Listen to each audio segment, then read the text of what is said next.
Right here it says um, Spanish and English for the Moorish Alchemists, Part 21, brought to you by Marcoelboriken, the more of light teacher by trade, work, profession. Came into this Moorish science strictly through university studies, knowledge of self, teaching international folks from South America for 2 years, and then teaching Asiatics and North Africans and some Europeans, Korean, Japanese, Chinese for 3 years. So I've been in this profession for 5 years, and now I'm focusing solely on the mores of life and preserving our vast estate. Here we have the alchemists with the crescent moon. Alchemists all praise due to the Moabites and, honoring thy mother and thy father, as we are surely our ancestors today. All right. Um, Here it reads, el mercader de cristales vio nacer el día y sintió la misma angustia que experimentaba toda la mañana. So it's like the crystal merchant was able to see the birth of the distress that came every morning, right? Hacía ya casi 30 años que estaba en aquel mismo lugar, una tienda en lo alto de una ladera donde raras veces pasaba un comprador. He had spent 30 years in the same place, in the same store on a hillside where rarely anybody would pass by, any customers would pass by. Ahora era tarde para hacer ningún cambio. Todo cuanto había aprendido en la vida era vender y comprar cristales. Now it was late to do any type of changes, and he had learned life of selling crystals. Hubo un tiempo en que mucha gente conocía su tiempo. Mercaderes árabes, geólogos franceses y ingleses, soldados alemanes, siempre con dinero en el bolsillo. It was a long time that a lot of people got to know his store. There were merchants that were Arabs, geologists that were French and English, and soldiers that were German that always had a bag full of money. And en aquella época era una gran aventura vender cristales y pensaba cómo se haría rico y cómo tendría bellas mujeres en su vejez.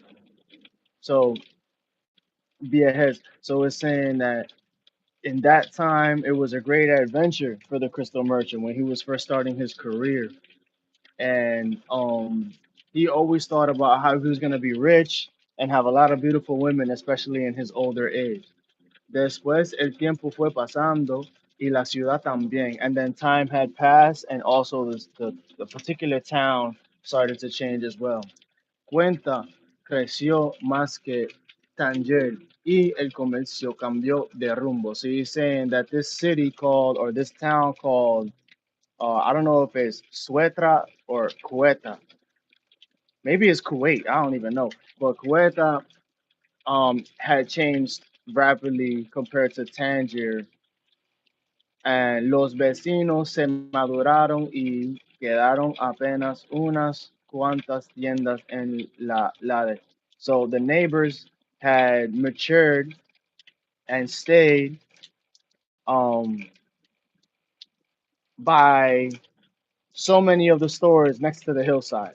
Nadie iba a subir una ladera por causa de unas pocas tiendas. So it's like most people that are gonna come buy stuff, they wouldn't come up to the hillside to go buy um like it's too much work to go to buy some like crystals on the hillside compared to like the other markets that were closer and more compact at the out and like in the center, right? Durante toda la manera se quedó mirando el pequeño movimiento de las calles.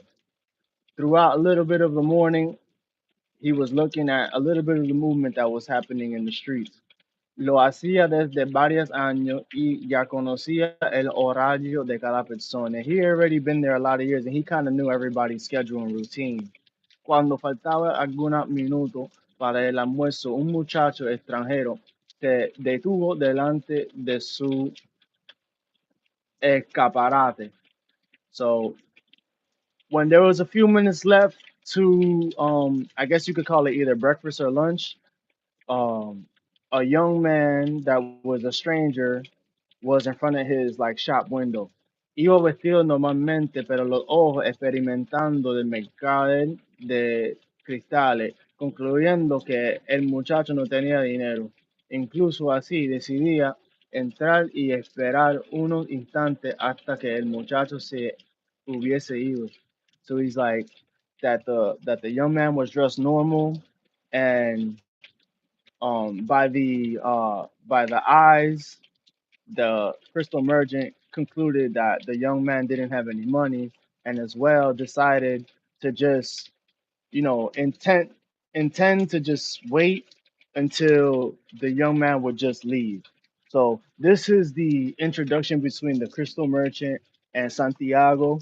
And tomorrow and next reading, we're gonna be going into, and we're almost at the halfway point of the book, right? This el segundo parte, which right here it says segundo parte, second part or chapter two, and this is essentially almost the conclusion of the first half of, Spanish and English for the Moorish alchemists, with more of a Moorish mindset when it comes to reading this book, The Alchemist. It's a great book. It's a mystic book. It's about Sufism, and essentially from a Catholic Christian, westernized mindset to, you know, through me as a catalyst, explaining to you the significance as a young Moorish American trying to break this down to you as to like why this is such a great piece of literature.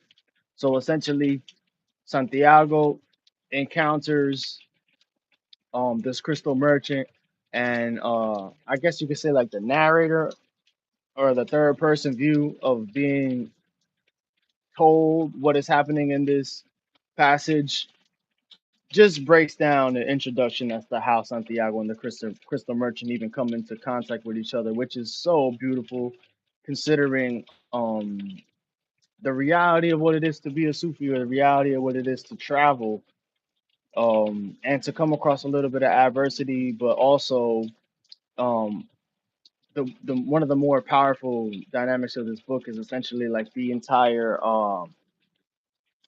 premise of like listening and taking heed to the symbolism, um, or this language of the world they describe it as, right? So um, some people really, really read into that stuff, and some people don't. But there is a natural order to stuff, and it's so beautiful to just see people essentially like reach for their higher selves and their dreams, and to go after an intuition and fulfill things before essentially um, completely submitting to societal structures and norms as to like having family and stuff like that. So yeah, right. It says mercader de cristales, right? And then they describe Santiago in this chapter as el muchacho. Muchacho is a very Cuban way of saying like young man or boy or teenager. Muchacha is also talking about like a young woman, young teenage woman. But I hope you guys enjoyed this reading so far. Definitely continue to hit that like button, share, subscribe, and you know, we're getting better every single day. So once again, check out moorsoflight.com. I'm your boy Marcoelboriken. Thank you for giving me 10 minutes of your time. And go ahead and check it out. Check out what we have, creating educational incentives to essentially empower ourselves through civics, right? So